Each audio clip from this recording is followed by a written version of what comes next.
On this Uber driver app tutorial, I'm going to show you how to turn off Uber intercity rides. First things first, pull up the app, of course.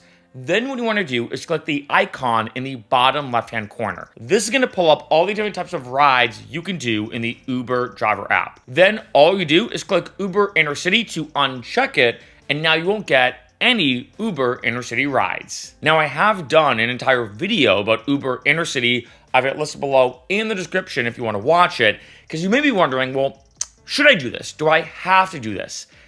If I had to give you like a quick yes or no answer, giving you a very short answer, I'd probably say yes.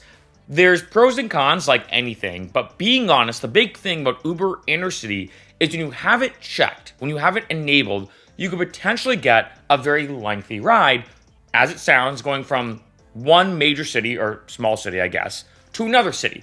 So you could do a 2 or 3 or 4 hour ride.